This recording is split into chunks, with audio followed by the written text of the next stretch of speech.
জানিয়ে দিব হাতে থাকা সর্বশেষ আপডেট বাংলা সংবাদ। প্রথমেই সংবাদ শিরোনাম। খালেদা জিয়ার সব রিপোর্ট পাওয়া যাবে শুক্রবারের মধ্যেই, বলেছেন ডক্টর জাহিদ। এরপর জানিয়ে দিব চাঁদাবাজি ও দলীয় শৃঙ্খলা ভঙ্গের দায়ে যুবদলের ৩ নেতা বহিষ্কার। এদিকে কূটনীতিতে নতুন বার্তা চীন সফর। আরো জানিয়ে দিব ফের শীত আসছে। সর্বশেষ জানিয়ে দিব কৃষিপণ্য রপ্তানিতে $1 বিলিয়ন আয়ের সম্ভাবনা। এতক্ষণ শুনছিলেন সংবাদ শিরোনাম, এবারে বিস্তারিত। তবে অনুরোধ থাকবে ভিডিওটিতে একটি লাইক করবেন এবং কমেন্ট করে জানিয়ে দিবেন কোন জেলা থেকে আপনি আমাদের এই ভিডিওটি দেখছেন। খালেদা জিয়ার সব রিপোর্ট পাওয়া যাবে শুক্রবারের মধ্যেই, বলেছেন doctor Zahid. BNP chairperson Begum Khaleda জিয়ার সব রিপোর্ট আগামী শুক্রবার 17 জানুয়ারির মধ্যে পাওয়া যাবে বলে জানিয়েছেন তার ব্যক্তিগত চিকিৎসক ডক্টর এজেড-এম জাহিদ হোসেন। খালেদা জিয়া তার অসুস্থতার জন্য দেশবাসীর কাছে দোয়া চেয়েছেন বলেও জানান তিনি। সোমবার 13 জানুয়ারি স্থানীয় সময় বিকেল 3:30টায় নিয়মিত প্রেস ব্রিফিংয়ে লন্ডন দ্য ক্লিনিক হাসপাতালের সামনে গণমাধ্যম কর্মীদের তিনি একথা জানান। ডক্টর জাহিদ হোসেন বলেন, ননপ্রোলজি কনসালটেন্ট, হেপাটোলজি কনসালটেন্ট ও লিভার ট্রান্সপ্লান্ট সহ বিভিন্ন বিষয়ে ডাক্তাররা প্রতিদিনই ওনার স্বাস্থ্য পরীক্ষা করছেন। পরীক্ষার রিপোর্টের উপর ভিত্তি করে কিছু কিছু পরিবর্তন করা হচ্ছে। এছাড়া অতীতে বাংলাদেশে ওনার যেসব চিকিৎসা হয়েছে এখন কিছু কিছু চিকিৎসা এর পরিবর্তন এনেছেন ডাক্তাররা। খালেদা জিয়ার লিভার ডিজিজ এবং হার্টের যে সমস্যা রয়েছে সেগুলোর রিপোর্ট এখনো কমপ্লিট হয়নি। তিনি বলেন, খালেদা জিয়ার সব রিপোর্ট হাতে পেতে আগামী শুক্রবার পর্যন্ত সময় লেগে যেতে পারে। শুক্রবারের মধ্যে ডাক্তাররা চেষ্টা করবেন যাতে পরবর্তী চিকিৎসা সম্পর্কে একটা প্ল্যান করা যায়। চিকিৎসকরা এখন চিকিৎসায় অতি দ্রুত যেসব পরিবর্তন আনা দরকার সেগুলো আনছেন। ওনার পরবর্তী চিকিৎসা কতটুকু প্রয়োজন বা কতটুকু দরকার সে বিষয়ে এখন আলোচনা হচ্ছে। চাঁদাবাজি ও দলীয় শৃঙ্খলা ভঙ্গের দায়ে যুবদলের ৩ নেতা বহিষ্কার। চাঁদাবাজি ও দলীয় শৃঙ্খলা ভঙ্গে জড়িত থাকার সুস্পষ্ট অভিযোগে বিএনপির অঙ্গ সংগঠনের যুবদলের ৩ নেতাকে বহিষ্কার করা হয়েছে। মঙ্গলবার 14 জানুয়ারি বিএনপির অফিসিয়াল ফেসবুক পেজে তাদের বহিষ্কারের প্রেস বিজ্ঞপ্তি প্রকাশ করা হয়। পৃথক ৩ প্রেস বিজ্ঞপ্তিতে জানানো হয়, দলীয় শৃঙ্খলা ভঙ্গে সঙ্গে জড়িত থাকার সুস্পষ্ট অভিযোগে গাজীপুর জেলা যুবদলের যুগ্ম আহ্বায়ক রাশিদুল ইসলাম রনিকে সংগঠনের প্রাথমিক সদস্য পদ থেকে বহিষ্কার করা হয়েছে।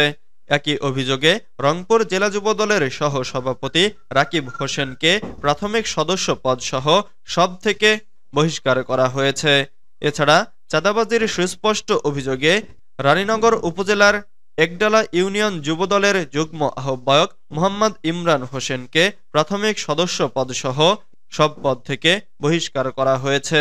সংবাদ বিজ্ঞপ্তিতে বলা হয়, বহিষ্কৃত নেতাকর্মীদের কোনো ধরনের অপকর্মের দায়িত্ব দল নেবে না। কূটনীতিতে নতুন বার্তা চীন সফর, গুরুত্ব পাবে আঞ্চলিক নিরাপত্তা, বিনিয়োগ ও বাণিজ্য ভারসাম্য। প্রথম দ্বিপক্ষীয় সফরে চলতি মাসে চীন যাচ্ছেন পররাষ্ট্র উপদেষ্টা মোহাম্মদ তৌহিদ হোসেন। সফরে আঞ্চলিক ভূ রাজনৈতিক কৌশল, বাণিজ্য ভারসাম্য, বিনিয়োগ ও রোহিঙ্গা ইস্যু প্রাধান্য পাবে। পাশাপাশি গুরুত্ব পাবে আঞ্চলিক স্বাস্থ্য রক্ষার কৌশলও। তবে এবারের চীন সফরকে দেশের কূটনীতিতে নতুন বার্তা হিসেবে উল্লেখ করেছেন আন্তর্জাতিক সম্পর্ক বিশ্লেষকরা। তারা বলছেন, বাংলাদেশের পররাষ্ট্র নীতি নির্দিষ্ট কোনো দেশের উপর নির্ভরশীল নয়। প্রথম দ্বিপক্ষীয় সফরের জন্য চীনকে বাছাই করা দেশের কূটনীতির জন্য নতুন বার্তা। 5 আগস্ট রাজনীতির পট পরিবর্তনের পর ভূরাজনৈতিক ভারসাম্য রক্ষার চ্যালেঞ্জে নেমেছে ঢাকা। দেশের স্বাস্থ্য রক্ষার পাশাপাশি আঞ্চলিক স্থিতিশীলতা রক্ষার বিষয়কে সামনে রেখে এগোচ্ছে সরকার। জানা যায়, চীনের পররাষ্ট্রমন্ত্রী ওয়াং ইর আমন্ত্রণে 4 দিনের সরকারি সফরে আগামী 20 জানুয়ারি বেইজিং যাচ্ছেন তৌহিদ হোসেন। সফরটি বিশেষ গুরুত্ব দিয়ে দেখছে ঢাকা। 21 জানুয়ারি চীনের পররাষ্ট্রমন্ত্রীর সঙ্গে বৈঠক করবেন পররাষ্ট্র উপদেষ্টা। এছাড়া দেশটির কমিউনিস্ট পার্টির নেতাদের সঙ্গেও মতবিনিময় করবেন তিনি। সূত্র জানায়, চীনের প্রেসিডেন্ট শি জিনপিং এর করা $25 বিলিয়ন চুক্তির মাত্র $8 বিলিয়ন পেয়েছে বাংলাদেশ। এই অর্থ প্রবাহের গতি আনতে চায় সরকার।